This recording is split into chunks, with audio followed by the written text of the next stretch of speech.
O God, come to my assistance. O Lord, make haste to help us. A very warm welcome to you for this fifth reflection on Laudato Si by Pope Francis. And we'll be looking at chapter 4, called Integral Ecology. I'm unashamedly giving this retreat as a talk that I found on this chapter by Thomas Rees, because it is a very clear summary of this complex chapter, which is central and key. Like the other retreats on this topic, I include some resources to fill out the rest of the day, if that is helpful to you. And so, integral ecology is a key concept in chapter 4 of Laudato Si. It flows from Pope Francis's understanding that everything is closely related, and that today's problems call for a vision capable of taking into account every aspect of the global crisis. Relationships take place at the atomic and molecular level, between plants and animals, and among species in ecological networks and systems. For example, he points out, we need only recall how ecosystems interact in dispersing carbon dioxide, purifying water, controlling illnesses and epidemics, forming soil, breaking down waste, and in many other ways which we overlook or simply do not know about. Nor can the environment be considered in isolation. Nature cannot be regarded as something separate from ourselves or as a mere setting in which we live. We are part of nature. As a result, if we want to know why a given area is polluted, we must study the workings of society, its economy, its behavior patterns, and the ways it grasps reality. And in considering solutions, which consider the interactions within natural systems themselves and with social systems. These interrelationships enable Francis to see that we are not faced with two separate crises, one environmental and the other social, but rather one complex crisis which is both social and environmental. As a result, strategies for a solution demand an integrated approach to combating poverty, restoring dignity to the excluded, and at the same time protecting nature. In such an economic ecology, the protection of the environment is then seen as an integral part of the development process and cannot be considered in isolation from it. He also calls for a social ecology that recognizes that the health of a society's institutions has consequences for the environment and the quality of human life. This includes the primary social group, the family, as well as wider local, national, and international communities. When these institutions are weakened, the result is injustice, violence, a loss of freedom, and a lack of respect for law, all of which have consequences for the environment. Pope Francis also argues that it is important to pay attention to cultural ecology in order to protect the cultural treasures of humanity. But culture is more than what we have inherited from the past. It is also, and above all, a living, dynamic, and participatory present reality, which cannot be excluded as we rethink the relationship between human beings and the environment. He complains that a consumerist vision of human beings, encouraged by globalization, has a leveling effect on cultures, diminishing the immense variety which is the heritage of all humanity. New processes must respect local cultures. There is a need to respect the rights of people and cultures, and to appreciate that the development of a social group presupposes an historical process which takes place within a cultural context and demands the constant and active involvement of local people from within their proper culture.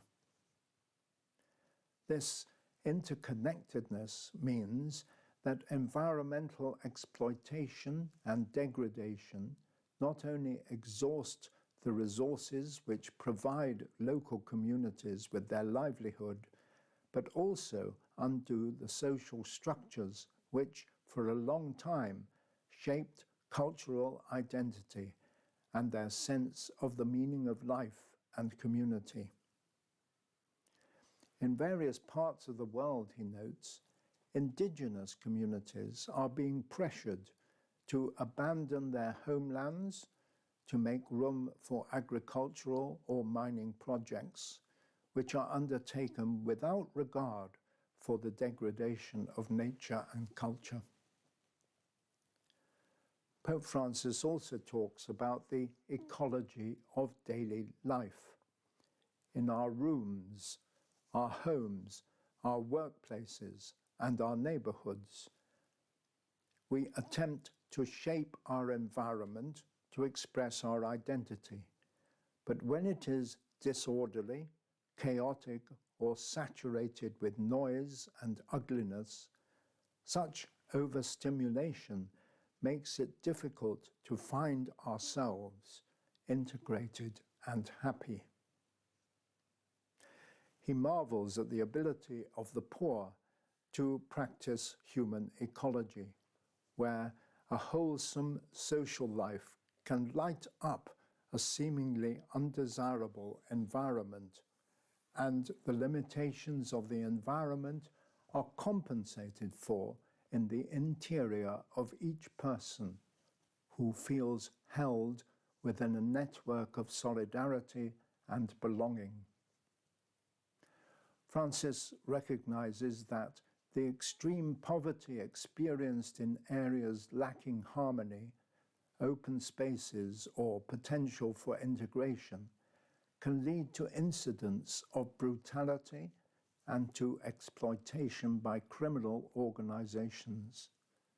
But I wish to insist that love always proves more powerful when people weave bonds of belonging and togetherness which convert overcrowding into an experience of community in which the walls of the ego are torn down and the barriers of selfishness overcome.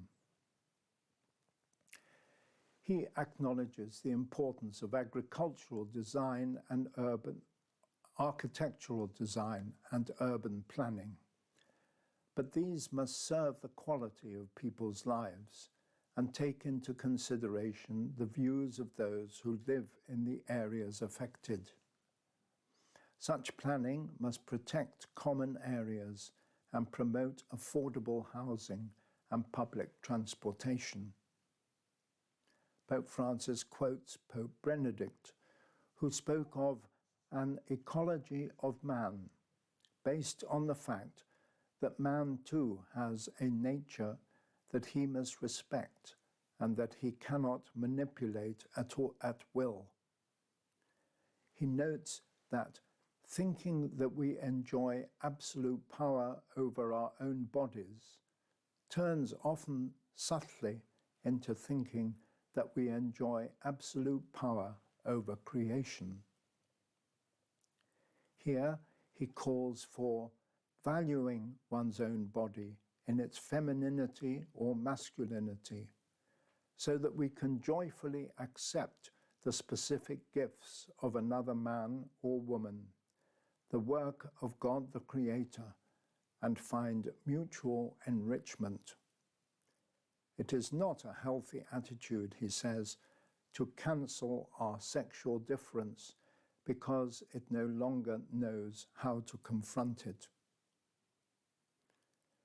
Human ecology, Pope Francis argues, cannot be separated from the notion of the common good, which he calls a central and unifying principle of social ethics.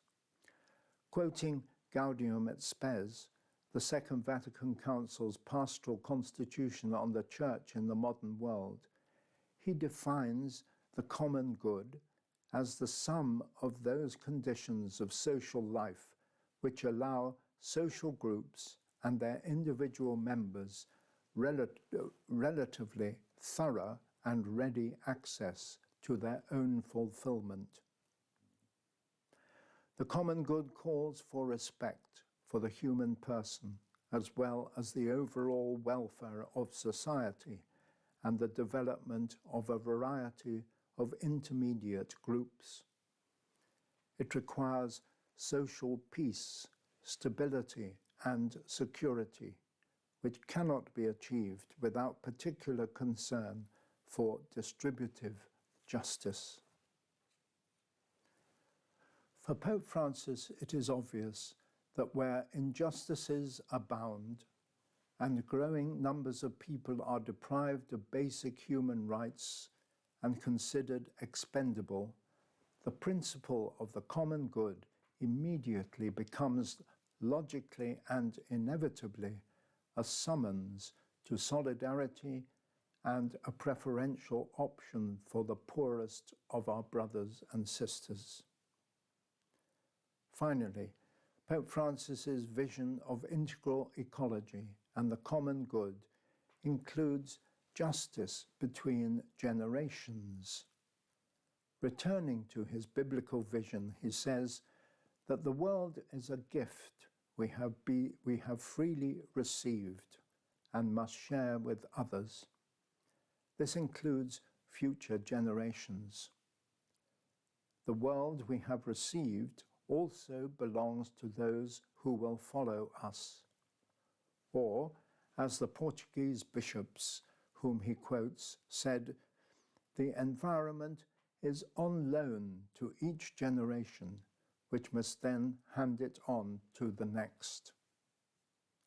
Thus he ends chapter 4 with the challenging question, what kind of world do we want to leave to those who will come after us, to children who are now growing up? He fears that doomsday predictions can no longer be met with irony or disdain. On the contrary, the pace of consumption, waste, and environmental change has so stretched the planet's capacity that our contemporary lifestyle, unsustainable as it is, can only precipitate catastrophes, such as those which even now periodically occur in different areas of the world. According to Pope Francis, the ethical and cultural decline which accompanies the deterioration of the environment forces us to ask fundamental questions about life. What is the purpose of our life in this world? Why are we here? What is the goal of our work and all our efforts? What need does the earth have of us? Pope Francis calls for an integral ecology that sees the interconnectedness of environmental, economic, political, social, cultural, and ethical issues. Such an ecology requires the vision to think about comprehensive solutions to what is both an environmental and human crisis.